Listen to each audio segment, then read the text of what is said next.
ഉച്ചരിപ്പോ എന്നാൽ തന്നെ ജന്മജന്മാന്തരാർജിതങ്ങളായിരിക്കുന്ന ദുരിതരാശികൾ യഥാവരെ സമ്പ്രദങ്ങളായി ചമയുമെന്നോ നിശ്ചയം മാത്രമല്ലോ ആകുന്നത്. ആയതുകൂടാതെ കണ്ട് മറ്റസാരങ്ങളായി, അനിത്യങ്ങളായി, അല്പസുഖപ്രദങ്ങളായി, അവസാന വിരസങ്ങളായി, ദുഃഖമിശ്രിതങ്ങളായി, ദുരിതോദർഭങ്ങളായിരിക്കുന്ന സംസാരധാരതരംഗങ്ങളിൽ സാരബുദ്ധിയ പരിഭ്രമിച്ച് വൃഥാരങ്ങളെ കാലക്ഷേപം ചെയ്തു പോകുകയല്ലോ ചെയ്യുന്നത്. അത് ഈ മനുഷ്യർക്കത്ര കഷ്ടം. മനുഷ്യജന്മം എന്ന മനുഷ്യജന്മത്തെ ദൈവവ്യക്തി ആലപിച്ച സമയത്തിങ്കൽ വ്യർത്ഥമാക്കി കളയാതെ കണ്ട് ഒരവസരം വരുന്ന സമയത്തിങ്കൽ ഈശ്വരനെ സേവിച്ച് പാപനിവൃത്തി വരുത്തി പരമപുരുഷാർത്ഥമായിരിക്കുന്ന മോക്ഷത്തെ സാധിച്ചു കൊള്ളണം. ആയതോ വേണം എല്ലാ ജനങ്ങളും എല്ലാ സമയത്തെങ്കിലും പ്രയത്നിച്ചു കൊള്ളുവാൻ. ആയതത്രേ ഇവിടെ ജന്മാസാഫല്യമാകുന്നത്.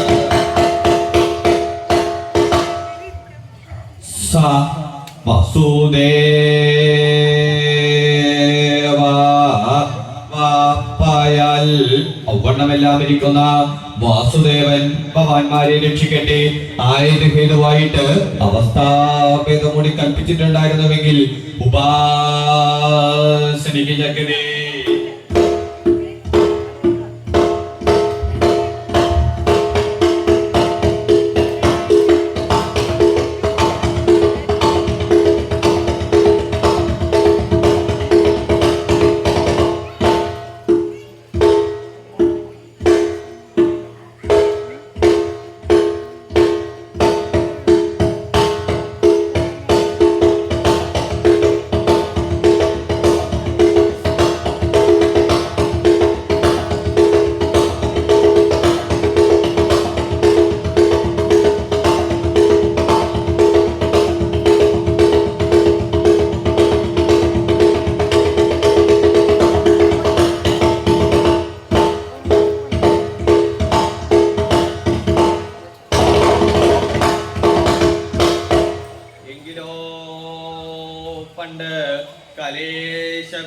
ശാർണവ പൂർണ്ണചന്ദ്രന്മാരായിരിക്കുന്ന പാണ്ഡവന്മാര് യുദ്ധഗ്രഹദഹനാനന്തരം ബ്രാഹ്മണവേഷത്തെ അവലംബിച്ച് ഏകചക്രാഗ്രാമത്തിങ്കൽ വേത്രേനാകുന്ന ഗോത്രാസുരന്റെ ഭവനത്തിങ്കൽ വിക്ഷേറ്റ് അധിവസിക്കുന്ന കാലത്തിങ്കൽ ഒരു ദിവസം സമാഗതന്മാരായിരിക്കുന്ന ബ്രാഹ്മണന്റെ മുഖത്തിങ്കൽ നിന്നും പഞ്ചാലി സ്വയംവരോദന്തം ശ്രവിപ്പൂതം ചെയ്തു ആയത് എപ്രകാരമാകുന്നത്.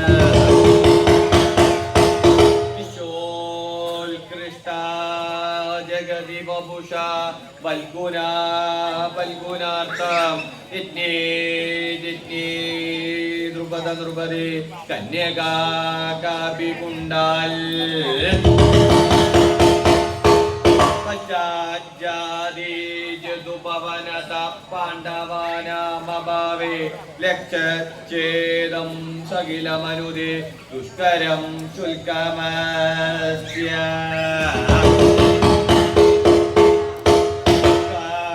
അഭി കന്യകാജിജ്ഞേ ദ്രുപദ ദ്രുപദേ യജ്ഞേ കുണ്ടാൽ ആ ദ്രുപദന്റെ യജ്ഞകുണ്ടത്തിങ്കിൽ നിന്നോ ഒരു കന്യക ജനിച്ചു. ആരാ? ഈ ദ്രുപദൻ എന്നാണെങ്കിൽ പാഞ്ചാലന്റെ യജ്ഞകുണ്ടത്തിങ്ങൾ നിന്നോ ഒരു കന്യക. എന്താ ഈ പറഞ്ഞു വരുന്നത്? അങ്ങനെയൊക്കെ പതിവുണ്ടോ എന്നാണെങ്കിൽ എന്താ ഇതിന് കാരണം എന്നാണെങ്കിൽ പാഞ്ചാല മഹാരാജാവിന്റെ യജ്ഞകുണ്ടത്തിങ്ങൾ നിന്നോ ഒരു കന്യക. അത് ആർക്ക് വേണ്ടിയിട്ടാണ് എന്നാണെങ്കിൽ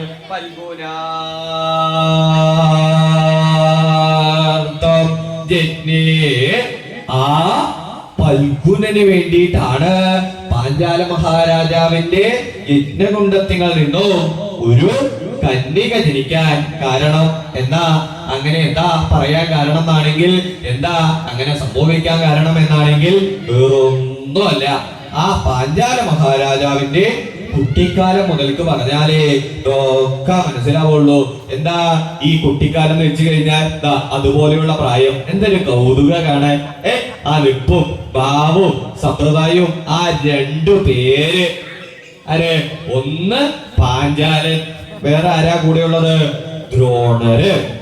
അങ്ങനെ പാഞ്ചാലനും ദ്രോണരും തമ്മില് വിദ്യാഭ്യാസം ചെയ്തുകൊണ്ടിരിക്കുന്ന കാലഘട്ടം, അതായത് രണ്ടാളും പഠിച്ചുകൊണ്ടിരിക്കുന്ന പ്രായം. എവിടേക്കാ പുറപ്പെട്ടിട്ടുള്ളത്? ഒരുമിച്ച് പഠിക്കണതാ, ദ്രോണരാ സുഹൃത്ത. അങ്ങനെ രണ്ടാളും ക്രമത്തിൽ ഇങ്ങനെ പഠിച്ചുകൊണ്ടിരിക്കുക. ആ ദ്രോണരാണെങ്കിലോ ഒരു സാധു ബ്രാഹ്മണനാ. ഒരു നേരത്തെ ആഹാരത്തിന് പോലും വകയില്ലാത്ത ഭവനത്തു നിന്നാണ് വന്നിട്ടുള്ളത്. ആ വിദ്വ വന്നിട്ടുള്ളത് കണ്ടാൽ തന്നെ അറിയാട്ടോ. വല്ലാത്ത ദാരിദ്ര്യമുണ്ട്, നടക്കാനും വയ്യ, ഇരിക്കാനും വയ്യ, പൊക്കി പിടിച്ച് പുറപ്പെട്ടിട്ടുണ്ട്. ആര്? സാധു ബ്രാഹ്മണൻ ദ്രോണര്. പിന്നെയോ പാഞ്ചാലൻ ആരാ എന്നാണെങ്കിൽ വേറെ ആരുമല്ല, ആള് നിസ്സാരക്കാരനല്ല. ഇങ്ങനെ ഇരിക്കണ ഇരിപ്പൊന്നും നോക്കണ്ട, എത്രയാ സമ്പത്തൊന്നും നിശ്ചയിട്ടോ. അങ്ങനെയുള്ള ഭവനത്തു നിന്നാണ് വന്നിട്ടുള്ളത്. ആര്? ആ പാഞ്ചാലൻ പുറപ്പെട്ടു വന്നിട്ടുള്ളത്. അങ്ങനെ പാഞ്ചാലനും ദ്രോണരും വിദ്യാഭ്യാസം ചെയ്തുകൊണ്ടിരിക്കുന്ന സന്ദർഭത്തിൽ ഒരു ദിവസം ദ്രോണര് വല്ലാതെ വിഷമിച്ചിരിക്കണോ. അതേ, എന്താ ഇങ്ങനെ താടിക്ക് കയ്യും കൊടുത്തിരിക്കണത്? എന്തോ ഒരു വിഷമം ഉണ്ടല്ലോ, എന്തോ ഒരു വൈക്ലഭ്യം ഉണ്ടല്ലോ. അതേ, ഇവിടെ വരൂ. ആ ദ്രോണര് ഇവിടെ വരാൻ. തന്നെ തന്നെയാ വിളിക്കുന്നത്. ആ എന്താ തന്റെ മുഖത്തൊരു വിഷമം? അങ്ങോട്ടും ഇങ്ങോട്ടും തിരിയാനല്ല പറഞ്ഞു, ഇവിടെ വരാൻ. ആ ഞാനല്ലേ വിളിക്കുന്നത്, ഇവിടെ വരൂ. നല്ല കഥയായി. നോക്കുമ്പോ വിളിക്കേണ്ട താമസം ദ്രോണര് നേരെ പാഞ്ചാലന്റെ അടുത്ത് വന്നു. അതങ്ങനെ തന്നെയാണല്ലോ, സുഹൃത്ത് വിളിച്ചു കഴിഞ്ഞാൽ അടുത്തേക്ക് വരണം. അതേ, എന്തെങ്കിലും അലോഗ്യം ഉണ്ടോ? ഒന്ന് അടുത്തേക്ക് വരാം. ഒന്നില്ലെങ്കിൽ നമ്മൾ ഒരുമിച്ച് പഠിക്കണതല്ലേ, അടുത്തേക്ക് വിളിച്ചോന്ന് മാത്രമല്ല താൻ എന്താ അങ്ങനെ വിഷമിച്ചിരിക്കണത്? സംശയമൊന്നും ഉണ്ടായില്ല. അപ്പൊ ദ്രോണര് പറഞ്ഞു, ഞാന് ഇവിടുത്തെ വിദ്യാഭ്യാസം കഴിഞ്ഞാൽ ഇനിയിപ്പൊ എന്താ ചെയ്യേണ്ടത് എന്ന് ആലോചിച്ചിരിക്കുക. അതാണോ താനീ കിടന്ന് ആലോചിക്കണത്? പരിഭ്രമിക്കൊന്നും വേണ്ട, വിഷമിക്കൊന്നും വേണ്ട. ഞാൻ ആരാ? തന്റെ സുഹൃത്തല്ലേ, ഒരുമിച്ച് പഠിക്കുന്ന ആളല്ലേ. ആ തനിക്ക് തന്റെ ദാരിദ്ര്യമൊക്കെ എനിക്ക് മനസ്സിലായി. തനിക്ക് ആദ്യ രാജ്യം, ഞാൻ അവിടെ ചെന്ന് യുവരാജാവായി കഴിഞ്ഞാൽ തനിക്ക് ആദ്യ രാജ്യം ആവും. ഇതങ്ങിട്ട് കേൾക്കേണ്ട താമസം ദ്രോണർക്ക് വല്ലാത്ത സന്തോഷമായി. അങ്ങനെ ആ രണ്ടുപേരും കുറച്ചു കാലം കഴിഞ്ഞു വിദ്യാഭ്യാസമൊക്കെ പൂർത്തീകരിച്ച് മടങ്ങല് കഴിഞ്ഞു.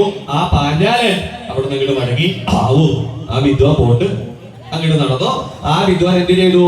ആ പാഞ്ചാലൻ താമസമൊന്നും ഉണ്ടായില്ല, അവിടത്തെ യുവരാജാവായിട്ട് സ്ഥാനം ഏൽക്കേണ്ടി വന്നു. പിന്നെയോ ആ ദ്രോണരുടെ കാര്യോ കഷ്ടം എന്ന് മാത്രമല്ല, ഈ വിദ്വാന്റെ ഇല്ലത്തിലൊന്നും മാത്രമല്ല, കുറച്ചു കാലം കഴിഞ്ഞപ്പോ എന്ത് സംഭവിച്ചു? ഇങ്ങനെയൊക്കെ ഇരുന്നാ മതിയോ?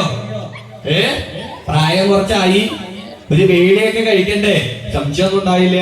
ആ ദ്രോണര് വേലി കഴിക്കാൻ ഇടവന്നു. വേലി എന്നൊക്കെ പറഞ്ഞാൽ മനസ്സിലാവുമോ? വിവാഹം. സംശയമൊന്നും ഉണ്ടായില്ല. അങ്ങനെ വിവാഹം കഴിച്ചു കഴിഞ്ഞാൽ എന്താ അവസ്ഥ? അല്ലെങ്കിൽ തന്നെ ദാരിദ്ര്യാണ്. ഇതിനിടയിൽ വിവാഹം കഴിച്ചപ്പോൾ എന്തായി? രണ്ടാമത് ഒരാളും കൂടി ആയി. അപ്പൊ എന്താ അവസ്ഥ? ദാരിദ്ര്യത്തിന്റെ ശക്തി ഒന്നങ്ങോട്ട് വർദ്ധിച്ചു എന്ന് മാത്രമല്ല, കുറച്ചു കാലം കഴിഞ്ഞപ്പോ എന്ത് സംഭവിച്ചു? ഉണ്ണികളും ആയി തുടങ്ങി. ഉണ്ണികളെ വെച്ച് കഴിഞ്ഞാൽ 1, 2, 3 അനവധി ഉണ്ണികള്. അതെ, എവിടേക്കാ 2 ഉണ്ണികള് നടക്കണത്? അങ്ങനെ വരൂ.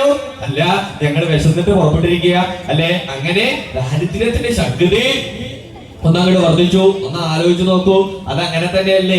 ദാരിദ്ര്യത്തിന്റെ ഇടയില് വിവാഹം കഴിച്ച് ഉണ്ണിയായി കഴിഞ്ഞാൽ എന്താ ഉണ്ടാവുക? അതിദാരിദ്ര്യായി തുടങ്ങി. അങ്ങനെ ഇനിയിപ്പൊ എന്താ വേണ്ടത്? ആരോടെങ്കിലും ചോദിക്കാൻ പറ്റുമോ? ബ്രാഹ്മണനായി പോയില്ലേ? അഭിമാനമുണ്ട്, ദുരഭിമാനമുണ്ട്. അങ്ങനെ അദ്ദേഹം ആലോചിച്ചപ്പോഴാണ് ദ്രോണർക്ക് തോന്നി, തന്റെ സുഹൃത്താണല്ലോ പാഞ്ചാല രാജധാനിയിലെ അധിപൻ, അദ്ദേഹത്തിനെ ഒന്ന് പോയി കാണാം എന്ന് തീരുമാനിച്ച് നേരെ പാഞ്ചാലന്റെ രാജധാനിയിലേക്ക് കൂടി ചെന്നു. നോക്കുമ്പോ നിസാരപ്പെട്ട രാജധാനിയല്ല, വലിയ മതിലുകളെ ചുറ്റപ്പെട്ട് കൊടിമരങ്ങള്, തന്ത്രശാലകള്, അർച്ചനാമണ്ഡപങ്ങള്, ഭോജനാലയങ്ങള്, വിവിധാലങ്കാരങ്ങളെ കൊണ്ട് സമ്പന്നവും സമ്പുഷ്ടമാക്കിയ രാജധാനിയെങ്കിൽ ഓരോരോ ഗോപുരവാദിക്കല്ലോ കാവൽക്കാരുണ്ട്. താൻ ആരാ? തന്നെ തന്നെ വിളിക്കണത്. ഇവിടെ വരാൻ. എവിടെയാ വായ പൊളിച്ചു നിൽക്കണത്? താൻ ആരാ? എവിടെന്നാ ഈ താടി വന്നത്? നോക്കുമ്പോ കാണേണ്ട കാഴ്ച എന്താ? കാവൽക്കാര് ആ ദ്രോണരെ കാണേണ്ട താമസം അവിടെ നിന്ന് ശബ്ദം ഉണ്ടാക്കാൻ തുടങ്ങി. തന്നെ തന്നെ വിളിക്കണത്. ഇവിടെ വരിക. തന്നെ എവിടെയോ കണ്ടൊരു പുകപരിചയുണ്ടല്ലോ. ഇവിടെ വരിക. അടുത്തേക്ക് ഇങ്ങോട്ട് വിളിച്ചു. ദ്രോണർക്ക് കാര്യം മനസ്സിലായി. ആ പാഞ്ചാലനെ കാണണമെങ്കിൽ ആരുടെ അനുവാദം വേണോ? കാവൽക്കാരന്റെ അനുവാദം വേണം. സംശയമൊന്നും ഉണ്ടായില്ല. താൻ എവിടേക്കാ പോണത്? ഇങ്ങനെ വിളിച്ചു അങ്ങോട്ട് പോയി. സംശയമൊന്നും ഉണ്ടായില്ല. അടുത്തേക്ക് അങ്ങോട്ട് വിളിച്ചു. നേരെ ദ്രോണര് പുറപ്പെട്ടു. അതെ, ഇവിടെ അടുത്തേക്ക് വരും. അത്ര നേരെ എവിടെയായിരുന്നു താൻ? അവിടെ കിടന്ന് പരിങ്ങിയ. ഇവിടെ ചോദിക്കാനും പറയാൻ ആരുമില്ലാന്ന് നിരീക്ഷോ? ഇതൊക്കെ നേരത്തെ ആവണ്ടേ? സംശയമൊന്നും ഉണ്ടായില്ല. നേരെ കാവൽക്കാരുടെ അടുത്ത് ചെന്ന് കാര്യങ്ങള് ദ്രോണരെങ്ങോട്ട് പറയാനിട വന്നു. ഇത് കേട്ടപ്പോ കാവൽക്കാരന്റെ കാര്യം മനസ്സിലായി. പക്ഷേ കാവൽക്കാരനകത്ത് കിടക്കാൻ പറ്റില്ല, കടത്തിവിടാൻ പറ്റില്ല. ആരുടെ അനുവാദം വേണോ? രാജാവിന്റെ അനുവാദം വേണം. സംശയമൊന്നും ഉണ്ടായില്ല. കാവൽക്കാരൻ പറഞ്ഞു, എണീക്കാൻ. ഇവിടെ ഞങ്ങള് മാറിയിരിക്കുക. ഞാൻ വന്നിട്ട് ഇനി അകത്ത് കിടന്നാൽ മതി. മനസ്സിലായോ? എനിക്കിപ്പോ തന്നെ അകത്തേക്ക് കിടത്താൻ പറ്റില്ല. മനസ്സിലായില്ലേ? ഇനി ഇവിടെ കിടന്ന് ശബ്ദം ഉണ്ടാക്കിയിട്ടുണ്ടെങ്കിൽ ഒന്നങ്ങോട്ട് തരും. പറഞ്ഞില്ലാന്ന് വേണ്ട. ഞാൻ രാജാവിനോട് താൻ വന്ന കാര്യങ്ങളൊക്കെ പറയാ. സംശയമൊന്നും ഉണ്ടായില്ല. നേരെ ആ പാഞ്ചാലന്റെ അടുത്തേക്ക് ചെന്നു. ആ കാവൽക്കാരൻ ചെന്നു. കാവൽക്കാരൻ ചെന്നു മാത്രമല്ല, എന്നാ താനിപ്പോ പുറപ്പെട്ടു വന്നതെന്ന് ചോദിച്ചപ്പോ കാവൽക്കാരൻ കാര്യങ്ങളൊക്കെ ധരിപ്പിക്കാൻ ഇടവന്നു. അപ്പോഴാണ് ആ പാഞ്ചാലൻ ആലോചിച്ചു, ആ വന്നിരിക്കുന്നത് ദ്രോണരാണ്. ആ വിദ്വാന് കുട്ടിക്കാലത്ത് ആദ്യ രാജ്യം കൊടുക്കാന്ന് പറഞ്ഞിട്ടുണ്ട്. അതുകൊണ്ട് ഇപ്പോഴത്തെ അവസ്ഥയില് ഒന്നും കൊടുക്കാൻ പറ്റാത്ത അവസ്ഥയാ. എന്താ ചെയ്യാ? ആ വിദ്വാനെ തൽക്കാലം അവിടെ നിന്ന് അങ്ങോട്ട് മടക്കി അയക്കുക എന്ന് കൽപ്പന പുറപ്പെടുവിപ്പിച്ചു. കൽപ്പന കിട്ടേണ്ട താമസം പടൻ നേരെ വന്നു. അതെ, ഇവിടെ അവിടെ ഇരിക്കാനല്ല പറഞ്ഞത്, ഇവിടെ വരാൻ. തന്നോടാ പറയണത്. രാജിക്കേരി അവിടെ ഇരിക്കല്ല വേണ്ടത്. അതെ, ഇപ്പൊ അനുവാദമൊന്നും ഇല്ല അകത്തേക്ക്. കഷ്ടം. ഇനിയിപ്പോ എന്താ ചെയ്യാ? അങ്ങനെ ദ്രോണര് അനുവാദം ലഭിക്കാതെ അവിടെ നിന്ന് ഇങ്ങോട്ട് മടങ്ങേണ്ടി വന്നു. അങ്ങനെ ആ ദ്രോണർ എവിടേക്ക് പുറപ്പെട്ടു? തിരിച്ച് യാത്രയായി അനവധി ദൂരം സഞ്ചരിച്ച് പുറപ്പെടാൻ തുടങ്ങി. അങ്ങനെ സഞ്ചരിച്ചു പോയിക്കൊണ്ടിരിക്കുന്ന സന്ദർഭത്തിലാണ് കുറച്ചു ദൂരം സഞ്ചരിച്ചപ്പോ ഒരു പ്രദേശത്ത് നിരവധി ഉണ്ണികളെ കാണാനിട വന്നു. എന്തൊരു കൗതുകം നോക്കൂ. 1, 2, 3, 4, 5 നോക്കുമ്പോ ആരാ ഈ ഉണ്ണികൾ എന്നാണെങ്കിൽ അത് പാണ്ഡവന്മാരുടെ കുട്ടിക്കാലം. ആരൊക്കെയാ ഈ പാണ്ഡവന്മാരെന്ന് വെച്ച് കഴിഞ്ഞാൽ? ധർമ്മപുത്രര്, ഭീമസേനൻ, നകുലൻ, സഹദേവൻ, ഉണ്ണി, അർജുനൻ. അങ്ങനെ ഒരു ഭാഗത്ത് 5 ഉണ്ണികള്, മറുപക്ഷത്താണെങ്കിലോ നിരവധി ഉണ്ണികള്. എത്ര ഉണ്ടോ നോക്കൂ, നിരന്നിരിക്കുന്നുണ്ട്. അങ്ങോട്ട് തട്ടുണ്ട്, ഇങ്ങോട്ട് പുറപ്പെട്ടിട്ടുണ്ട്.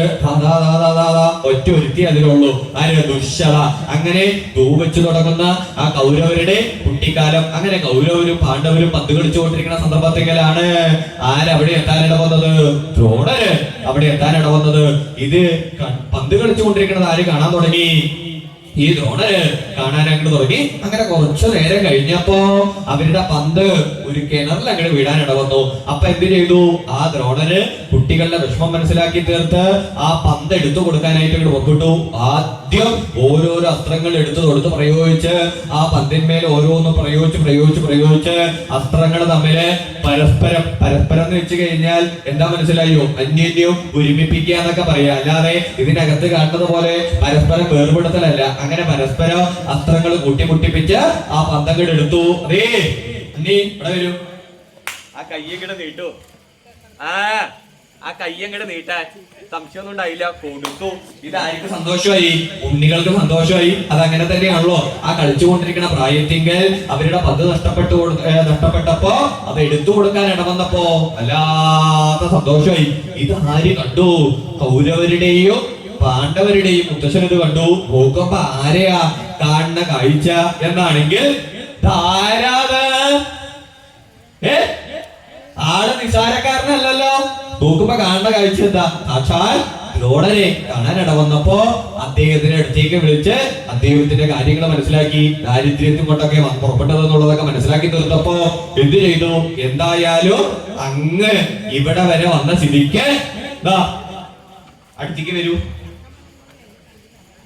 എന്തായാലും ഇത്രയൊക്കെ ആയി, സംശയമൊന്നും ഉണ്ടായില്ല.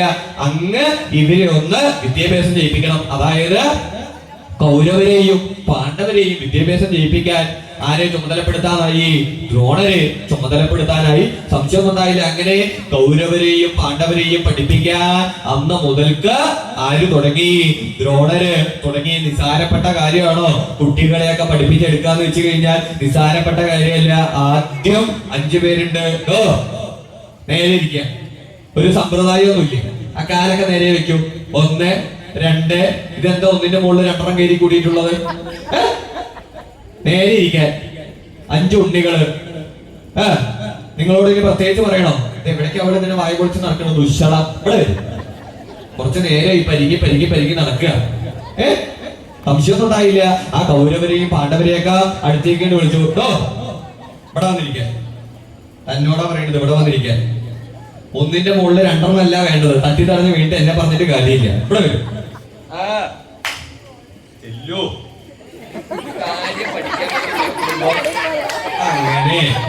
അങ്ങനെ വേണേ.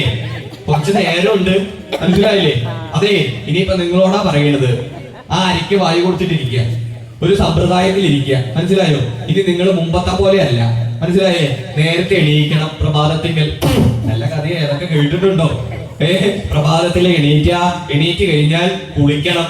നല്ല കഥയാ. തലയൊക്കെ കണ്ടാൽ തന്നെ മനസ്സിലായി. വെള്ളം കണ്ടിട്ട് കുറച്ച് കാലം കഴിഞ്ഞു. ഇനി അങ്ങനെ ആയാ പോരാ. പ്രഭാതത്തിൽ എണീറ്റ് കുളിക്കണം. ആ കുളിച്ച് കഴിഞ്ഞാൽ നാമം ജപിക്കണം. നാമം ജപിച്ചു കഴിഞ്ഞാൽ പ്രാതല് കഴിക്കണം. അത് പിന്നെ പ്രത്യേകിച്ച് പറയുമൊന്നും വേണ്ട. കുളിച്ചില്ലെങ്കിൽ ഇച്ച ചെലുത്തി കുളിച്ച് കുളിപ്പിച്ച് പടിഞ്ഞാറ ഗോപുരം തുറക്കണ വകകളാ. ഇനി അങ്ങനെ ആയാ പോരാ. അങ്ങനെ പ്രഭാത കർമ്മങ്ങളൊക്കെ കഴിഞ്ഞ് പ്രാതലൊക്കെ കഴിഞ്ഞാൽ പഠിക്കാനായിട്ട് പുറപ്പെടണം. പഠിക്കാനായിട്ട് പുറപ്പെട്ട് വന്നു കഴിഞ്ഞാൽ ആദ്യം വേണ്ടത് അനുസരണയാണ്. മനസ്സിലായോ? ആ കാലൊക്കെ നേരെ വെക്കൂ. ചെറിയ കുട്ടികളാണല്ലോ, അതൊക്കെ പറഞ്ഞു കൊടുക്കണം. അരിക്ക് വായു കൊടുത്തിട്ടിരിക്കുക, നുകർന്നിരിക്കുക.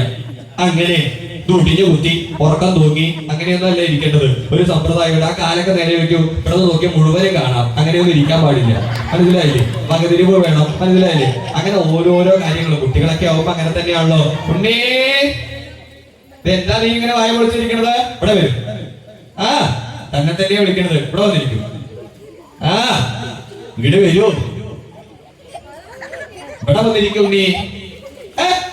കൂട്ടത്തിൽ പെടാന്ന് നടക്കണ്ട. ഇങ്ങോട്ട് വരുമോ? താലിക്ക് കൈ കൊടുക്കാനല്ല ഉണ്ണി പറഞ്ഞത്. ഇവിടെ വന്നിരിക്കൂ. ഒരു സമ്പ്രദായം ഇല്ലേ? അവിടെ ഇരിക്കാൻ 101 പേരാണ്. ഒരുവിധം പാകപ്പെടുത്തി എടുക്കാന്ന് വെച്ച് കഴിഞ്ഞാൽ നിസാരപ്പെട്ട കാര്യമാണോ? അങ്ങനെ ക്രമത്തില് വിദ്യാഭ്യാസം തുടങ്ങി, പുരാണങ്ങള്, ഇതിഹാസങ്ങള്, ആയുധ നൈപുണ്യങ്ങള്, അങ്ങനെ ക്രമത്തിൽ ആ കൗരവന്മാരെയും പാണ്ഡവരെയും ആര് പഠിപ്പിക്കാൻ തുടങ്ങി? ദ്രോണാചാര്യര് പഠിപ്പിക്കാൻ അങ്ങോട്ട് തുടങ്ങി. അങ്ങനെ കുറച്ചു കാലം കഴിഞ്ഞ് കൗരവരും പാണ്ഡവരും കുറച്ച് വളർന്നപ്പോ അവർക്കൊരു ആഗ്രഹം തുടങ്ങി. എന്ത്? ദ്രോണര് ഒരു സാധു ബ്രാഹ്മണൻ, ഗുരുനാഥൻ, അദ്ദേഹം അനവധി ദൂരം സഞ്ചരിച്ചിട്ടാണ് ഇവിടെ വന്നിട്ടുള്ളത്. അതുകൊണ്ട് അദ്ദേഹത്തിന് എന്തെങ്കിലും ഒരു ദക്ഷിണ കൊടുക്കാം എന്നുള്ള തോന്നലുണ്ടായി. അത് നല്ലൊരു കാര്യമാണ്. കർമാവസാനത്തേക്കൽ ദക്ഷിണ. അങ്ങനെ ദക്ഷിണ സാധിക്കാൻ വേണ്ടി കൗരവരും പാണ്ഡവരും വന്ന് ആ ഗുരുനാഥനോട് ചോദിച്ചു, അല്ലേ ഗുരുനാഥൻ, അങ്ങേക്ക് എന്താണ് ദക്ഷിണയായിട്ട് വേണ്ടത് എന്ന് ചോദിക്കാൻ ഇടവന്നപ്പോ ആ ദ്രോണര് പറഞ്ഞു, നല്ല കാര്യമായി. നിങ്ങളെ പോലുള്ള ശിഷ്യന്മാരെ കിട്ടുന്ന നിരീക്കലുണ്ടായില്ല. നിങ്ങളെ പോലെ ഓരോരുത്തരെയും കാണാൻ പറ്റുന്നതിന് നിരീക്കില്ല. അതുകൊണ്ട് ഞാൻ കൃതാർത്ഥനാണ്, എനിക്ക് ദക്ഷിണയൊന്നും വേണ്ട എന്ന് പറഞ്ഞു. പക്ഷെ കൗരവരും പാണ്ഡവരും വീണ്ടും വീണ്ടും നിർബന്ധിച്ചപ്പോ ആ ദ്രോണർ എന്ത് ചെയ്തു? നിങ്ങൾക്ക് അത്രയ്ക്ക് നിർബന്ധമാണെങ്കിൽ ഞാൻ ഇവിടെ വരാൻ കാരണക്കാരൻ വേറൊന്നുമല്ല, ആ പാഞ്ചാലനാണ്. ആ പാഞ്ചാലനെ പിടിച്ചു കെട്ടി കാൽക്കൽ കൊണ്ടുവന്ന് വെക്കുക എന്ന് പറഞ്ഞു. ഇതങ്ങോട്ട് കേൾക്കേണ്ട താമസം ആര് ചാടി പുറപ്പെട്ടു? കൗരവര് ചാടി പുറപ്പെട്ടു. അനവധി പേരുണ്ടല്ലോ. അവര് ആയുധമൊക്കെ എടുത്ത് അവിടെ ചെന്ന് ആ പാഞ്ചാലനായിട്ട് യുദ്ധം അങ്ങോട്ട് തുടങ്ങി. എന്താ യുദ്ധം എന്ന് വെച്ച് കഴിഞ്ഞാൽ നിസാരപ്പെട്ട യുദ്ധമൊന്നല്ല നടക്കുന്നത്, ആയുധങ്ങളെയൊക്കെ കൊണ്ടുള്ള പ്രഹരങ്ങളാണ്. ആ കൗരവരും പാണ്ഡവരും അങ്ങോട്ട് യുദ്ധത്തിന് പോണ സന്ദർഭത്തിൽ ആ പാഞ്ചാലന്റെ സൈന്യം നിസാരപ്പെട്ടതല്ല. ഓരോരോ വിദ്വാന്മാര് ആ കുന്തമൊക്കെ ആയിട്ട് ഓടി വന്ന് ചില വിദ്വാന്മാരുടെ ആസനത്തിൽ നോക്കിയിട്ട് ഒരു കുന്തം കൊണ്ട് ഒരു പ്രയോഗ ആസനത്തിലേ കുന്തം തട്ടിക്കഴിഞ്ഞിരുന്ന് വിളിക്കാനൊന്നും പറ്റില്ല. പരിഭ്രമം കൊണ്ട് ഓടാൻ അങ്ങോട്ട് തുടങ്ങി. ചില വിദ്വാന്മാര് ഗതയൊക്കെ ആയിട്ടാണ് നടക്കണത്. ആ കഷണ്ടി തലയൊക്കെ നോക്കി ആ വിദ്വാന്റെ കഥയങ്ങോട്ട് കഴിയും. അങ്ങനെ അങ്ങോട്ടും ഇങ്ങോട്ടും പ്രഹരം തുടങ്ങി. കൗരവര് നിമിഷ നേരം കൊണ്ട് പരാജിതരായി അവിടെ നിന്ന് അങ്ങോട്ട് തിരിച്ചു മടങ്ങി. ഇനിയിപ്പോ അടുത്തത് ആരുടെ ഓടുകയാണ്? പാണ്ഡവന്മാരുടെ ഓടുക. പാണ്ഡവന്മാരെന്ന് വെച്ച് കഴിഞ്ഞാൽ 5 പേര്. ഈ 101 പേര് പോയി. പരാജയപ്പെട്ട സ്ഥലത്ത് 5 പേര് പോയാൽ നടക്കൂ എന്ന് ആലോചിച്ചിരിക്കുമ്പോഴാണ് ആര് പുറപ്പെട്ടു എന്നാണെങ്കിൽ ഗുരുനാഥന്റെ ആഗ്രഹത്തെ സഫലമാക്കി തീർക്കുന്നതിന് വേണ്ടി ആരാ പുറപ്പെട്ടത് എന്നാണെങ്കിൽ സഭ്യസാചി. ആ സഭ്യസാചി ഏകനായിട്ടാണ് പുറപ്പെട്ടു. ആരാ ഈ സഭ്യസാചി എന്ന് വെച്ച് കഴിഞ്ഞാൽ ആ വാക്കിന്റെ അർത്ഥം തന്നെ കേമ. 2 കൈകളെ കൊണ്ടും ആയുധം പ്രയോഗിക്കാൻ കഴിവുള്ള ആള്, വലത്തെ കൈ കൊണ്ടും ഇടത്തെ കൈ കൊണ്ടും ആയുധം പ്രയോഗിക്കാൻ കഴിവുള്ള ആള്, ഇന്ദ്രപുത്രൻ, ദ്രോണാചാര്യ ശിഷ്യൻ, മധ്യമ പാണ്ഡവൻ, വീരശൂര പരാക്രമി. അങ്ങനെ അർജുനൻ നേരെ ചെന്നു എന്ന് മാത്രമല്ല പാഞ്ചാലന്റെ അടുത്ത് ചെന്നു. പാഞ്ചാലൻ നോക്കുമ്പോ കാഴ്ച എന്താണ്? ഇവൻ അത്ര നിസാരക്കാരനല്ല. ഇവൻ ഒറ്റയ്ക്കാ യുദ്ധത്തിന് വന്നിട്ടുള്ളത്. ആര്? ഉണ്ണി അർജുനൻ ഏകനായിട്ടാണ് യുദ്ധത്തിന് വന്നിട്ടുള്ളത്. സംശയമൊന്നും ഉണ്ടായില്ല. ഒറ്റയ്ക്ക് യുദ്ധത്തിന് വന്നിട്ടുള്ള ആളോട് ഒറ്റയ്ക്ക് തന്നെ യുദ്ധം ചെയ്യാം എന്ന് തീരുമാനിച്ച് ആ പാഞ്ചാലൻ അർജുനനുമായിട്ട് യുദ്ധം ആരംഭിച്ചു. അർജുനന്റെ കേമത്ത് എന്താ? ഒരു അസ്ത്രം എടുത്ത് തൊടുത്ത് പ്രയോഗിക്കുമ്പോ നിരവധി അസ്ത്രങ്ങളായിട്ട് കൊണ്ട് ശത്രുവിനെ നിഷ്പ്രയാസം കീഴടക്കാൻ കഴിവും ആർജവും ശക്തിയുള്ള ആളാണ് ആര്? ഉണ്ണി അർജുനൻ. ആ അർജുനൻ വലുതായി വില്ലെടുത്ത് കടകുത്തി തലവളച്ച് ഞാടുകൂട്ടി കെട്ടി ആ യുദ്ധം ആരംഭിക്കേണ്ട താമസം നിമിഷ നേരം കൊണ്ട് സാരനേരം കൊണ്ട് ആ പാഞ്ചാലനെ യുദ്ധഭൂമിയിങ്കൽ ആയുധങ്ങൾ നഷ്ടപ്പെടുത്തി അവിടെ വീഴ്ത്തല് കഴിഞ്ഞു. ചടപട അർജുനൻ നോക്കുമ്പോ കാണുന്ന കാഴ്ച എന്താ? യുദ്ധഭൂമിയിങ്കൽ പാഞ്ചാലൻ പരാജിതരായി, വീടല് കഴിഞ്ഞു. അപ്പളാ അർജുനന് തോന്നി ഗുരുനാഥൻ എന്താ പറഞ്ഞിട്ടുള്ളത്? കാൽക്കൽ കൊണ്ടുവന്ന് വെക്കണം. ഇനിയിപ്പൊ എന്താ ചെയ്യാ? അർജുനൻ ആലോചിച്ചു. എന്നാ ഇവനെ ബന്ധനസ്ഥനാക്കി കൊണ്ടുപോയിട്ട് കാൽക്കൽ കൊണ്ട് വെക്കാം. അപ്പളാ അർജുനന് തോന്നി യുദ്ധം സംഭവിച്ചിട്ടിരിക്കല്ലേ, എന്താ ഉണ്ടായിട്ടുണ്ടെന്ന് അറിയില്ല എന്ന് തീരുമാനിച്ച് ബന്ധനസ്ഥനാക്കുന്നതിന് മുമ്പ് ഒന്ന് തൊട്ടു നോക്കാനായിട്ട് അടുത്ത് ചെന്നു. അതായത് ആ പാഞ്ചാലൻ കിടക്കുന്നിടത്തേക്ക് അർജുനൻ നടന്നു നീങ്ങി കെട്ടുന്നതിന് മുമ്പ് ഒന്ന് തൊടാനായിട്ട് പുറപ്പെട്ടു. അതെന്തിനാ? ഈ കെട്ടുന്നതിന് മുമ്പ് തൊടുക. മനസ്സിലാക്കിയിട്ടുണ്ടോ? സ്വതവേ കെട്ടാൻ വേണ്ടി പുറപ്പെട്ട് കഴിഞ്ഞു കഴിഞ്ഞാൽ കെട്ടിയിട്ട് വന്നാ പോരെ. എന്നാൽ ഇന്നിപ്പൊ കെട്ടണതിന് മുമ്പ് ഒന്ന് തൊട്ടു നോക്കണത് കാര്യമായിട്ട് തുടങ്ങിയിട്ടുള്ള പ്രവൃത്തിയാ. എന്താ കാരണം? വേറൊന്നുമല്ല, യുദ്ധം നടന്നിരിക്കുകയാണ്. അംഗഭംഗങ്ങളൊക്കെ ഉണ്ടോന്ന് അറിയണ്ടേ? കൈയുണ്ടോ കാലുണ്ടോ ഒക്കെ ഉണ്ടോന്ന് അറിയാനാണ് ഈ കെട്ടണതിന് മുമ്പ് ഒന്നൊക്കെ തപ്പിയും തട്ടും തലോടിയൊക്കെ നോക്കണത്. വേറൊന്നുമല്ല, കാര്യമായിട്ട് നോക്കി. അപ്പോ യുദ്ധം നടന്ന സ്ഥിതിക്ക് അവന്റെ അംഗഭംഗങ്ങൾക്ക് യാതൊന്നും സംഭവിച്ചിട്ടില്ല, ജീവന് ഹാനി സംഭവിച്ചിട്ടില്ല, തളർന്ന് കിടക്കുകയാണ് എന്നുള്ളത് ആര് മനസ്സിലാക്കി? അർജുന മനസ്സിലാക്കി. അപ്പോഴാണ് അർജുനന് തോന്നി, ഇങ്ങനെയുള്ള ഈ പാഞ്ചാലനെ കെട്ടുമ്പോഴോ സൂക്ഷിച്ച് കെട്ടണം. അതങ്ങനെ തന്നെയാണ്. കെട്ടുമ്പോ സൂക്ഷിച്ച് കെട്ടിയിട്ടില്ലെങ്കിൽ ബുദ്ധിമുട്ടാ. ചിലപ്പോ ഇവൻ കെട്ടിയ ഉടനെ തന്നെ ചാടാൻ സാധ്യതയുണ്ട്. കേട്ടിട്ടില്ലേ? കെട്ടി ചാടിപ്പോയി എന്ന് കേട്ടിട്ടില്ലേ? ഇവൻ അത്ര നിസാരക്കാരനല്ല. ചില ചാട്ടക്കാരുണ്ട് കെട്ടുമ്പോ ചാടില്ല, പിന്നെ എപ്പോഴാ ചാടുക? തടിക്ക് കൈ കൊടുത്തിട്ടൊന്നും കാര്യമില്ല. കെട്ടി കൊണ്ടുവരുമ്പോ ചാടിപ്പോയി എന്ന് കേട്ടിട്ടില്ലേ? ചിലപ്പോ ഈ വിദ്വാൻ ഞാന് കെട്ടി അങ്ങോട്ട് കൊണ്ടുപോകുമ്പോ ചാടാൻ സാധ്യതയുണ്ട്. ചിലപ്പോ ആ സന്ദർഭത്തെങ്കിലും ചാടില്ല. ചില ചാട്ടക്കാർ അങ്ങനെയുണ്ട്, കെട്ടുമ്പോ ചാടില്ല, കെട്ടി കൊണ്ടുപോകുമ്പോ ചാടില്ല, കെട്ടി എത്തിയതിനു ശേഷം കാര്യമൊക്കെ നടന്നിട്ട് ചാടുന്ന ചാട്ടക്കാരുണ്ട്. കൂടുതൽ ചാടുന്നത് കെട്ടിയതിന് ശേഷം. അതുകൊണ്ട് കെട്ടുമ്പോ ചാടാത്ത രീതിയിൽ വേണം കെട്ടാനായിട്ട് പുറപ്പെടാൻ. അങ്ങനെ കെട്ടിയിട്ട് ചാടിപ്പോയി കഴിഞ്ഞാൽ അതിന്റെ ചീത്തപ്പേരായിരിക്കാ? കെട്ടിയോനാ. ഇന്നിപ്പോ അങ്ങനെയൊന്നും ഇല്ല കേട്ടോ. ഇന്നിപ്പോ കെട്ടിയിട്ട് ആളങ്ങനെ പോയി എന്ന് വെച്ച് കഴിഞ്ഞാൽ അടുത്ത ആളെ കെട്ടാൻ വേണ്ടി പുറപ്പെടാം. പക്ഷെ ഇവിടെ അടുത്ത ആളുണ്ടോ? അടുത്ത ആളില്ല. കെട്ടുമ്പോ ചാടാത്ത രീതിയിൽ കെട്ടണം, അതിക്രമിക്കാത്ത രീതിയിൽ കെട്ടണം. അങ്ങനെ കെട്ടി മുറുകെ തോളിലങ്ങട് കരുതി നിമിഷ നേരം കൊണ്ട് ഉണ്ണി അർജുനൻ ദ്രോണാചാര്യന്റെ ആഗ്രഹത്തെ സഫലമാക്കി തീർത്തു. അങ്ങനെ സഫലമാക്കി തീർത്ത സന്ദർഭത്തിൽ ഉണ്ണി അർജുനനെ ദ്രോണാചാര്യൻ അനുഗ്രഹിച്ചു. നീ വിജയീഭവ, നീയെ ഇനിയും വിജയിച്ചു വരട്ടെ എന്ന് പറഞ്ഞ് അനുഗ്രഹിച്ചു. പക്ഷേ ഇത് കാലിക്കല്ല് ആ പാഞ്ചാലനെ കണ്ടപ്പോ ദ്രോണർക്ക് മുൻകോപം അങ്ങോട്ട് ജ്വലിക്കാൻ അങ്ങോട്ട് തുടങ്ങി. തന്റെ സുഹൃത്താണ്, ഒരുമിച്ച് പഠിച്ചതാണ്, ഒരുമിച്ച് കളിച്ചതാണ്, ആദ്യ രാജ്യം തരാന്ന് പറഞ്ഞ് എന്റെ ദാരിദ്ര്യം കൊണ്ട് ചോദിക്കാനിട വന്നപ്പോ എന്നെ അപമാനിച്ചു മടക്കിയില്ലേ എന്നുള്ള വിഷമം കൊണ്ട് മുൻകോപം, മുമ്പേ ഉണ്ടായി തീർന്നിട്ടുള്ള കോപം. പ്രത്യേകിച്ച് ബ്രാഹ്മണനാണ്, പ്രത്യേകിച്ച് ഗുരുനാഥനാണ്, പ്രത്യേകിച്ച് മനുഷ്യനാണ്. മനുഷ്യർക്ക് കോപം വരാൻ പാടില്ല എന്നാണ് പറയാ. പക്ഷേ ഈ മനുഷ്യനായി തീർന്നിരിക്കുന്ന മനുഷ്യന് മുൻകോപം, മുമ്പേ ഉണ്ടായി തീർന്നിട്ടുള്ള കോപം നിമിത്തം ആ പാഞ്ചാലനെ ചവിട്ടാനായിട്ട് ഒന്നങ്ങട് കാലങ്ങട് പൊന്തി. ഇതാര് കണ്ടു? അർജുനൻ കണ്ടു. അതെ, ആ കാല് നേരെ വെക്കൂ. ഗുരുനാഥൻ അരുതാത്ത പ്രവൃത്തി ചെയ്യേ. എന്താ? ഗുരുനാഥൻ പഠിപ്പിച്ചിട്ടുണ്ട്, ബന്ധനസ്ഥനാക്കി കഴിഞ്ഞാൽ, കെട്ടി കഴിഞ്ഞാൽ ദ്രോഹിക്കാൻ പാടില്ല എന്നല്ലേ ഗുരുനാഥൻ അങ്ങ് ഞങ്ങളെ പഠിപ്പിച്ചിട്ടുള്ളത്. അതങ്ങനെ തന്നെയാണ്. കെട്ടി കഴിഞ്ഞാൽ ദ്രോഹിക്കാൻ പാടില്ല. ഇന്നിപ്പോ അങ്ങനെയൊന്നും ഇല്ല കേട്ടോ. ഇന്നിപ്പോ കെട്ടി കഴിഞ്ഞാലാണ് ദ്രോഹം. അടിച്ചിട്ടും കുത്തിയിട്ടും മാന്തിയിട്ടും. ഇപ്പൊ അതിന് മാറ്റം വന്നു. കെട്ടി കഴിഞ്ഞൊക്കെ ദ്രോഹിച്ചു കഴിഞ്ഞാൽ ഒന്നങ്ങോട്ട് കൊടുത്തു കഴിഞ്ഞാൽ രണ്ടെണ്ണം തിരിച്ചിട്ടേ അങ്ങനെ ഇരിക്കണേ. ഇരിപ്പൊന്നും നോക്കണ്ട. അതിന്റെ കയ്യെന്നൊക്കെ ഒന്ന് കെട്ടി കഴിഞ്ഞാൽ ആ വിദ്വാന്റെ കാര്യം അപ്പങ്ങോട്ട് സിദ്ധി കഴിയും. അങ്ങനെയായി തീർന്നിട്ടുണ്ട്. അതുകൊണ്ട് കെട്ടിക്കഴിഞ്ഞാൽ വാക്കുകൊണ്ടോ നോക്കുകൊണ്ടോ പോലും വേദനിപ്പിക്കാൻ പാടില്ല. അതാര് ചെയ്യാൻ പാടില്ലാത്ത കാര്യമാണ്. പ്രത്യേകിച്ച് ഏറ്റവും ശ്രേഷ്ഠനായിട്ടുള്ള ഗുരുനാഥൻ അല്ലേ? ഗുരുനാഥൻ അങ്ങ് ആ കാലങ്ങട് മാറ്റിവെക്കൂന്ന് പറഞ്ഞ് ആ പാഞ്ചാലനെ അവിടെ നിന്ന് അങ്ങോട്ട് രക്ഷപ്പെടുത്തി തിരിച്ചു പാഞ്ചാലന്റെ രാജധാനിയിൽ കൊണ്ടാക്കിയപ്പോഴാണ് പാഞ്ചാലന്റെ മനസ്സിലൊരു ആഗ്രഹം തുടങ്ങി. ഉണ്ടാവുകയാണെങ്കിൽ എനിക്കിതാ ഇവനെ പോലൊരു പുത്രൻ. എന്തൊരു കൗതുകമാണ് ആ ഇരിപ്പും ഭാവവും സമ്പ്രദായവും. ഉണ്ണി അർജുനനെ പോലൊരു പുത്രൻ. ആഗ്രഹമില്ലേ? താരീക്ക് കയ്യും കൊടുത്ത് ആലോചിക്കാൻ ഇപ്പൊ കുറേശ്ശെ തോന്നുന്നുണ്ടല്ലേ? ഉണ്ടാവുകയാണെങ്കിൽ അർജുനനെ പോലൊരു പുത്രൻ. അതെ, അർജുനനെ പോലൊരു പുത്രൻ. അതിയായ ആഗ്രഹം തുടങ്ങി. പക്ഷേ എന്താ ചെയ്യാ? ഭക്ഷണ്ടിയൊക്കെ ബാധിച്ചു തുടങ്ങി. ജനാതരകളൊക്കെ വന്നു തുടങ്ങി. നടക്കാൻ തന്നെ വയ്യാതെയായി. വായിലെ പല്ലൊക്കെ പോയി. ഈ പ്രായത്തിൽ ഈ വിദ്വാന് ആഗ്രഹം ഒരു ഉണ്ണി ഉണ്ടാവണമെന്ന്. മറ്റുള്ളവരെന്താ പറയാ? ഒരു ഉണ്ണി ഉണ്ടാവണമെങ്കിൽ എന്ത് വേണോ? ആദ്യം വിവാഹം കഴിക്കണം.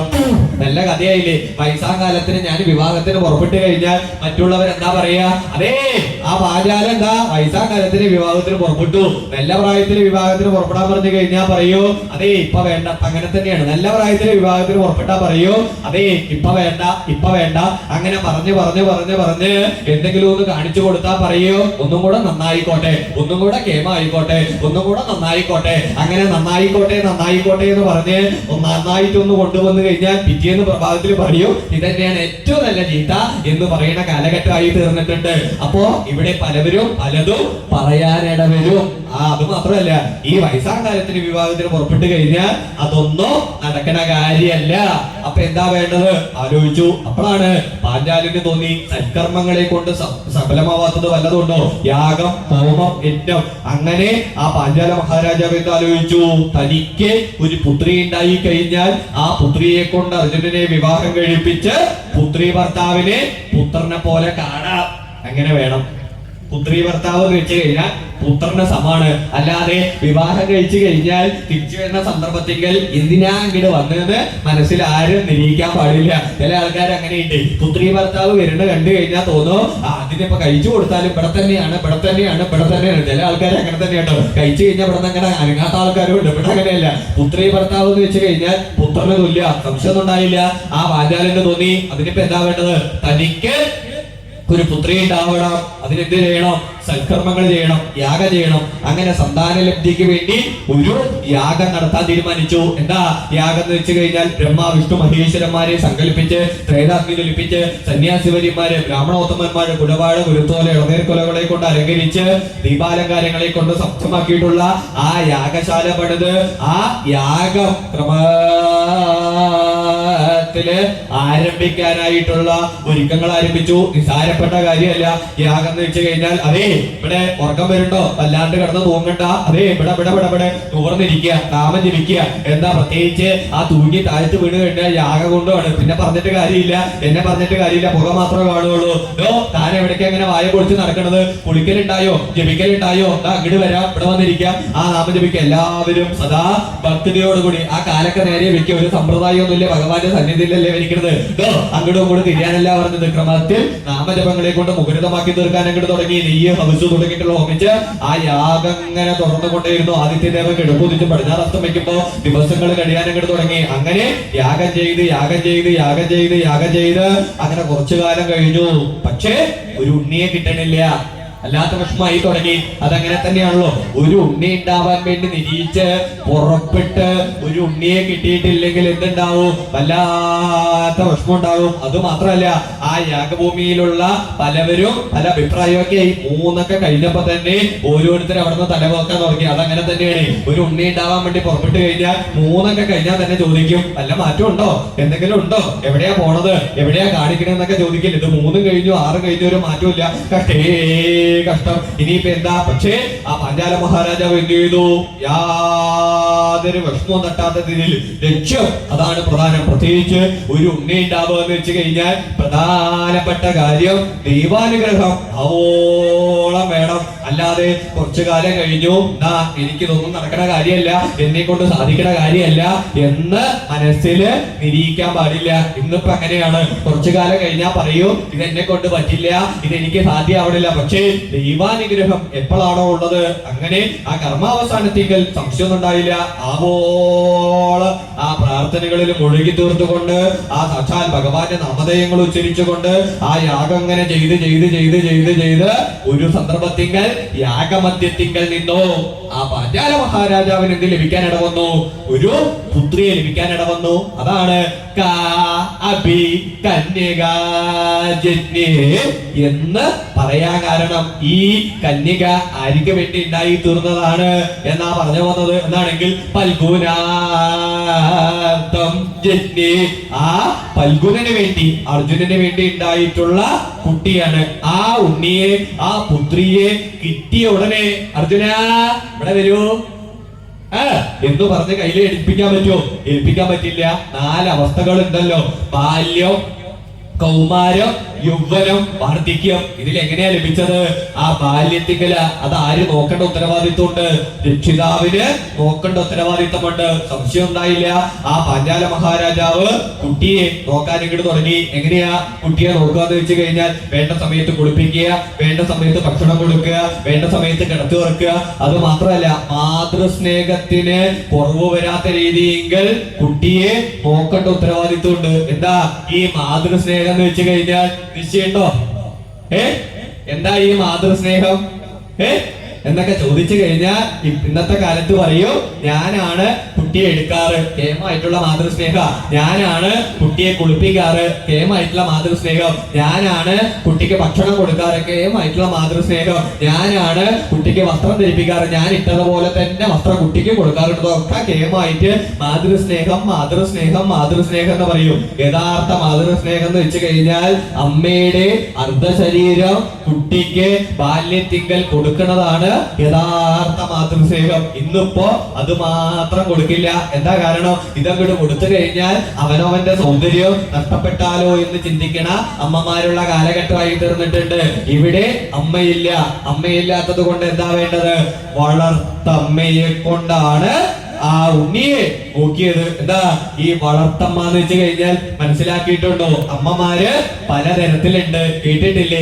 അമ്മയുണ്ട്, അത് ചിലപ്പോ കേട്ടിട്ടുണ്ടാവൂ. പിന്നെയോ അമ്മമ്മയുണ്ട്, അത് കുറച്ചൊക്കെ കേൾക്കാൻ സാധ്യതയുണ്ട്. പിന്നെ അച്ചമ്മയുണ്ട്, അത് കുറച്ചൊക്കെ കേൾക്കാൻ സാധ്യതയുണ്ട്. ഇത് മാത്രമൊന്നുമല്ല കേട്ടോ അമ്മമാരില്ലേ. അമ്മ, അച്ചമ്മ, അമ്മമ്മ, പിന്നെ ഒരു അമ്മയുണ്ട്. അതിന്റെ കഥ പറഞ്ഞാൽ കുറച്ചൊക്കെ അങ്ങോട്ടും കൂടെ ഒക്കെ മാറിയിരിക്കാൻ സാധ്യതയുണ്ട്. അമ്മായിയമ്മ എന്നൊക്കെ പറയും. അങ്ങനെ പലതരത്തിലുള്ള അമ്മമാരുണ്ടെങ്കിലോ വളർത്തമ്മ. എന്താ ഈ വളർത്തമ്മയുടെ പ്രത്യേകത എന്ന് വെച്ച് കഴിഞ്ഞാൽ അവനവന്റെ രക്തത്തിൽ നിന്നുണ്ടാവാത്ത കൊച്ചിനെ പോലും ഉണ്ണിയെ പോലും ആ കുട്ടിയെ പോലും വളരെ കരുതലോടുകൂടി അവനവന്റെ ഉണ്ണിയെ പോലെ നോക്കുന്ന ആളാണ് വളർത്തമ്മ. അങ്ങനെ വളർത്തമ്മയെ കൊണ്ട് മാതൃസ്നേഹത്തിന് കുറവ് വരാത്ത രീതിയെങ്കിൽ ആ ഉണ്ണിയെ നോക്കാനെങ്കിട്ട് തുടങ്ങി. അങ്ങനെ ആ ഉണ്ണിക്ക് നാമകരണ സന്ദർഭത്തിങ്കൽ പാഞ്ചാല മഹാരാജാവിന്റെ പുത്രി പാഞ്ചാലി എന്ന് നാമകരണം ചെയ്യാൻ ഇടവന്നോ സംശയമൊന്നും ഉണ്ടായില്ല. അങ്ങനെ ബാല്യം ഒരുവിധം പൂർത്തീകരിച്ചു. ബാല്യം കഴിഞ്ഞാൽ പിന്നെ ഏതാ അവസ്ഥ? ബാല്യം കഴിഞ്ഞാൽ കൗമാരം. എന്താ ഈ കൗമാരപ്രായം എന്ന് വെച്ച് കഴിഞ്ഞാൽ കണ്ടിട്ടുണ്ടോ? ഇതുപോലെയുള്ള പ്രായം. ആദ്യം തന്നെ മുഖത്ത് നോക്കി ഒരു കാര്യം പറയണം, മറ്റുള്ളവരെ കൊണ്ട് പറയിപ്പിക്കാൻ ഇടവരുത്തരുത് എന്ന് രക്ഷിതാക്കള് പറഞ്ഞു കൊടുക്കേണ്ട പ്രായം. കൗമാര ചാബല്യങ്ങൾ മുഴുവൻ മനസ്സിലേക്ക് പ്രവേശിക്കുന്ന പ്രായം. എന്താ കൗമാര ചാബല്യം എന്ന് വെച്ച് കഴിഞ്ഞാൽ പലതരത്തിലുള്ള ചിന്തകള്, പലതരത്തിലുള്ള ആഗ്രഹങ്ങളൊക്കെ മനസ്സിലേക്ക് എഴുതിക്കൂടും. ഇത് ആര് മനസ്സിലാക്കി കൊടുക്കണം? മുഖം നോക്കി മനസ്സ് മനസ്സിലാക്കി തീർത്തുകൊണ്ട് രക്ഷിതാക്കള് പറഞ്ഞു കൊടുക്കണം. ഇന്നിപ്പോ കൗമാരക്കാരുടെ മുഖം നോക്കിയിട്ടല്ല രക്ഷിതാക്കള് മനസ്സ് മനസ്സിലാക്കുക. എവിടെ നോക്കിയിട്ടാ? മുഖപുസ്തകത്തിൽ നോക്കിയിട്ടാണ് മനസ്സിലാക്കുക. എന്റെ ഉണ്ണി ഇപ്പൊ എവിടെയാ പോയിട്ടുള്ളത്? എന്റെ ഉണ്ണി ഇപ്പൊ എവിടെയാ ഇരിക്കുന്നത്? എന്റെ ഉണ്ണിയപ്പ ആരൊക്കെ തട്ടിട്ടുണ്ട്? എന്റെ ഉണ്ണിയപ്പ ആരൊക്കെ സ്നേഹിക്കുന്നുണ്ട്? എന്റെ ഉണ്ണിയുടെ മനസ്സിൽ വിഷമാണോ സങ്കടമാണോ ഒക്കെ നോക്കണത് രക്ഷിതാക്കള് മുഖപുസ്തകത്തിൽ നോക്കിയിട്ടാ. യഥാർത്ഥത്തിൽ അങ്ങനെയല്ല. മുഖം നോക്കി കവിൾത്തടങ്ങള്, നെറ്റിത്തടങ്ങള്, കണ്ണുകള്, മൂക്കുകള്, ചുണ്ടുകള് ഇതെല്ലാം മുഖം നോക്കി മനസ്സ് മനസ്സിലാക്കി തീർത്തുകൊണ്ട് ആ കൗമാരത്തെ ആര് നോക്കണം? രക്ഷിതാവ് നോക്കണം. അങ്ങനെ പാഞ്ചാല മഹാരാജാവ് ആ കൗമാരത്തെ പൂർത്തീകരിച്ച് ആ പാഞ്ചാലി എവിടേക്ക് പ്രവേശിച്ചു?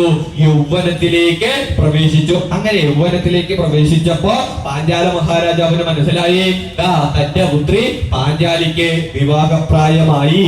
അതങ്ങനെ വേണം. രക്ഷിതാവിനാണ് വിവാഹപ്രായം മനസ്സിലാവേണ്ടത്. ഇന്നത്തെ കാലത്ത് ആർക്കാ വിവാഹപ്രായം മനസ്സിലാവുക? രക്ഷിതാക്കൾക്കല്ല. അവനവന്റെ ഉണ്ണികൾ അങ്ങോട്ട് തീരുമാനിക്കും. അമ്മ, അച്ഛ, അച്ഛ, അമ്മേ, ഞാൻ ചില കാര്യങ്ങൾ തീരുമാനിച്ചിട്ടുണ്ട് എന്ന് അങ്ങോട്ട് പറയുന്ന കാലഘട്ടമായി തീർന്നിട്ടുണ്ട്.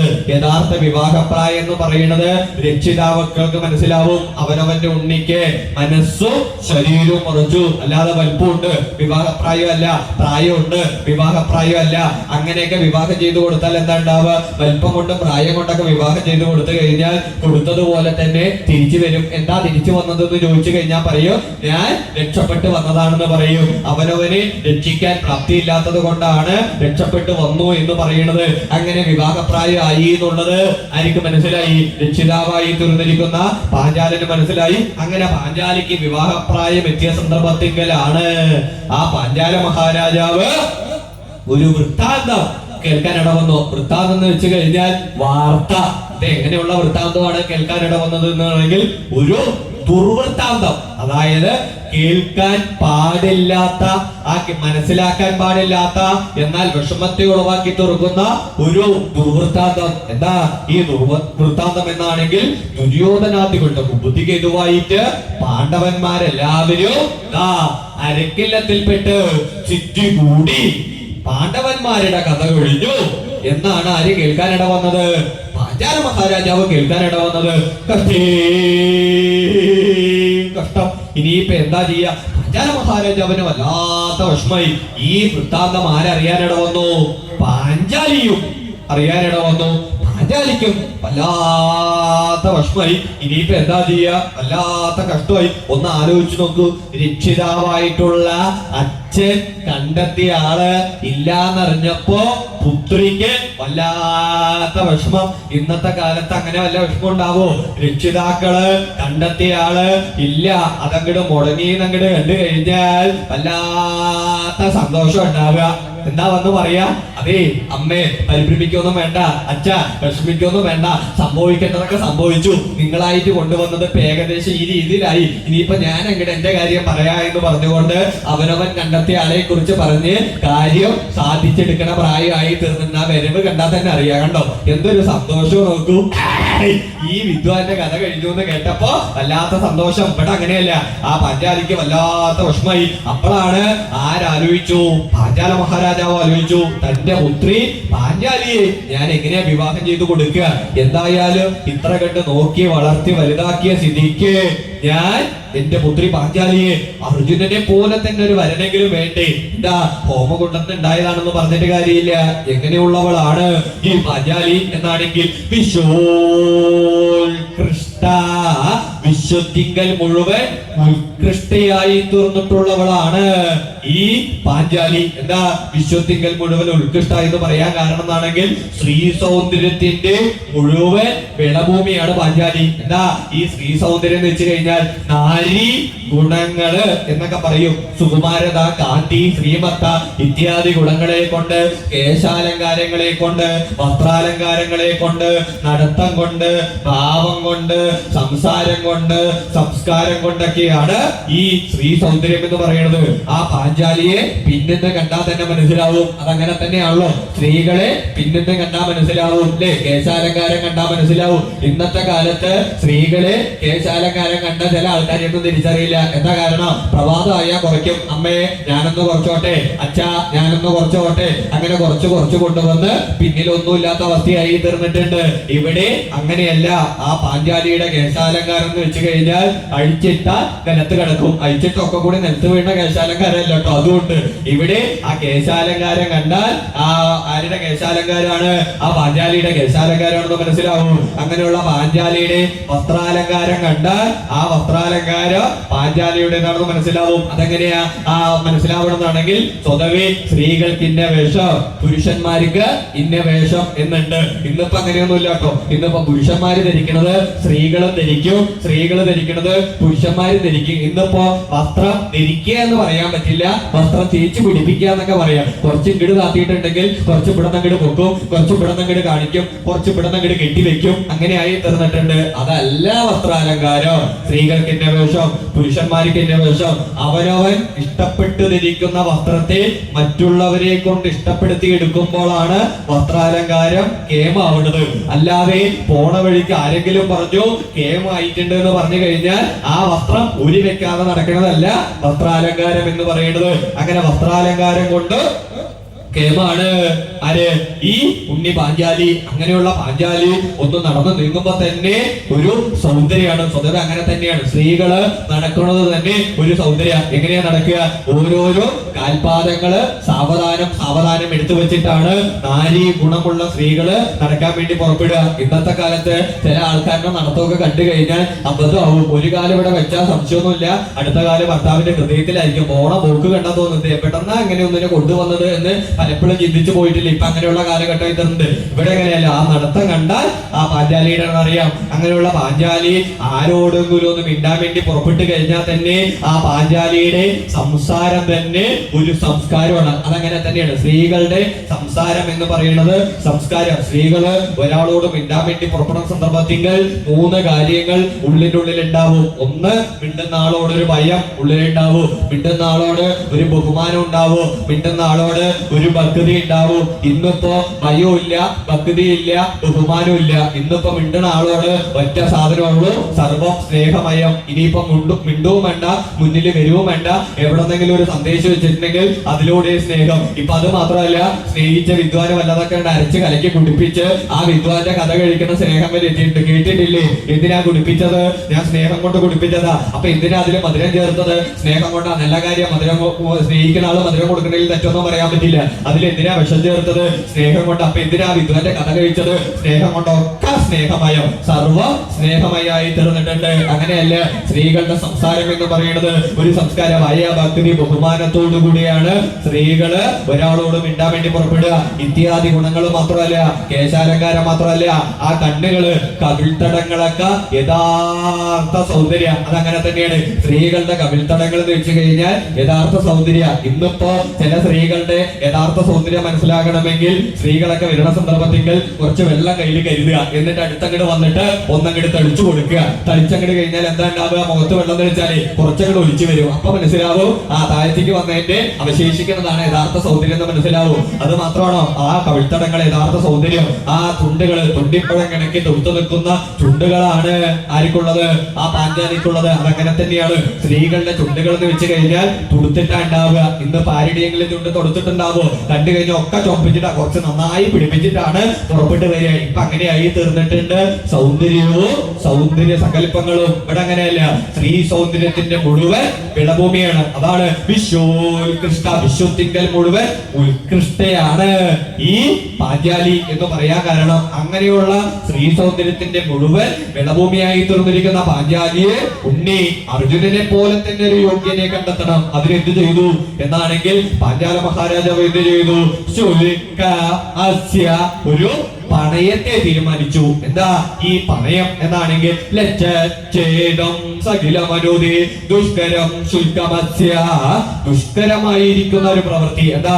ലക്ഷച്ഛേദത്തെ ഛേദിക്കണം. അതായത് ആ വലുതായ വില്ലെടുത്ത് കടകുത്തി തലവളച്ച് ചാടുകൂട്ടി കെട്ടി ആകാശമാർഗത്തിങ്ങൾ തിരിഞ്ഞുകൊണ്ടിരിക്കുന്ന പക്ഷി സ്വരൂപമായിട്ട് ലാക്ക് ആരാണോ എഴുതു വീഴ്ത്തുന്നത് അങ്ങനെയുള്ള വീരന് തന്റെ പുത്രി പാഞ്ചാലിയെ വിവാഹം ചെയ്യാം എന്നുള്ള ആഗ്രഹത്തോടുകൂടി പാഞ്ചാലിയുടെ വിവാഹം ശുൽക്കമായിട്ട്, പണയമായിട്ട് നിശ്ചയിക്കാൻ ഇടവന്നു.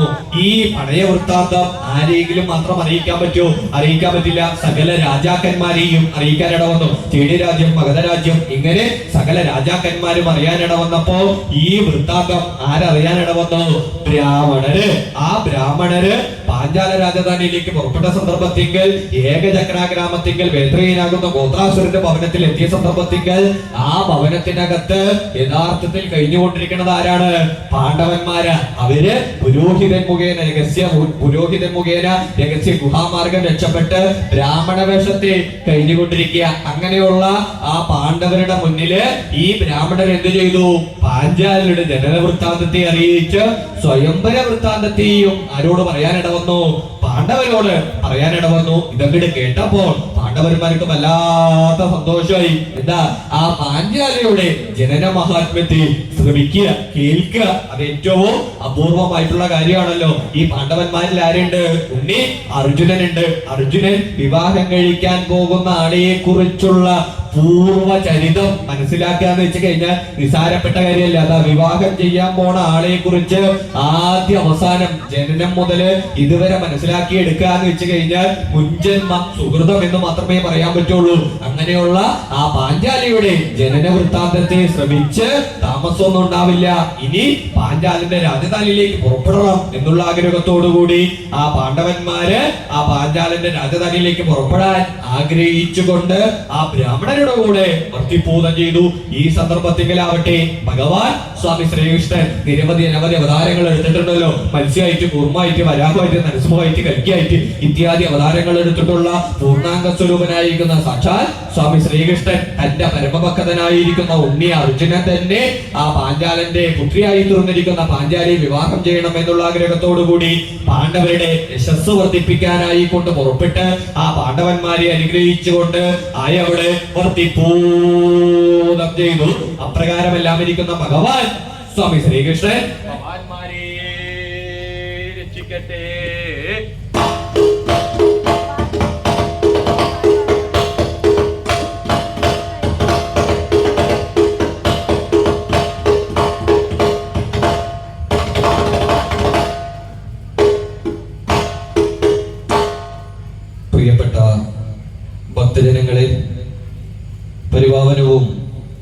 വിശുദ്ധവും ക്ഷേത്രാചാര അനുഷ്ഠാന പ്രകാരം കുടികൊള്ളുന്ന ഈ ക്ഷേത്രസന്നിധി ക്ഷേത്രോത്സവത്തോടനുബന്ധിച്ച് ഈ സായം സന്ധ്യ ധന്യമാക്കി തീർക്കുന്നതിന് വേണ്ടി ചാക്യാർകൂത്ത് എന്ന കലാരൂപം, ഇത് കേവലം ഒരു കലാരൂപം മാത്രമല്ല, നമ്മുടെ പുരാണ ഇതിഹാസങ്ങളെ ഭക്തിയോടുകൂടി ചില ഹാസ്യവും ചില സമകാലികമൊക്കെ ഉൾപ്പെടുത്തിക്കൊണ്ട് ക്ഷേത്ര ആചാര അനുഷ്ഠാന പ്രകാരം അവതരിപ്പിക്കുന്ന ഒരു കലാരൂപമാണ് ചാക്യാർകൂത്ത്.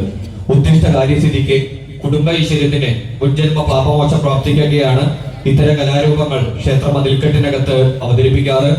ആ യാഥാർത്ഥ്യത്തെ ഉൾക്കൊണ്ടുകൊണ്ട് ഈ ക്ഷേത്ര സന്നിധിയിൽ ചാക്യാർകൂത്ത് എന്ന കലാരൂപം പരിചയപ്പെടുത്തണം, ഇത് സംരക്ഷിക്കണം എന്ന ഉദ്ദേശത്തോടുകൂടി ഈ നാടിന്റെ ഐശ്വര്യത്തിന് വേണ്ടി, ഈ നാടിലെ ഭക്തജനങ്ങളുടെ കുടുംബ ഐശ്വര്യത്തിന് വേണ്ടി ചാക്യാർകൂത്ത് എന്ന കലാരൂപം ഇവിടെ അവതരിപ്പിക്കാൻ അവസരം തന്ന ഇവിടുത്തെ ക്ഷേത്ര ഭാരവാഹികൾ, പ്രിയപ്പെട്ട പ്രസിഡന്റ്, വൈസ് പ്രസിഡന്റുമാർ, പ്രിയപ്പെട്ട സെക്രട്ടറി, ജോയിന്റ് സെക്രട്ടറിമാർ, ഗജാജി, മറ്റു ഭരണസമിതി അംഗങ്ങൾ, മാതൃസമിതി അംഗങ്ങൾ, ക്ഷേത്ര ജീവനക്കാർ, ഓരോരുത്തരോടും ഹൃദയം നിറഞ്ഞ നന്ദി രേഖപ്പെടുത്തുന്നു.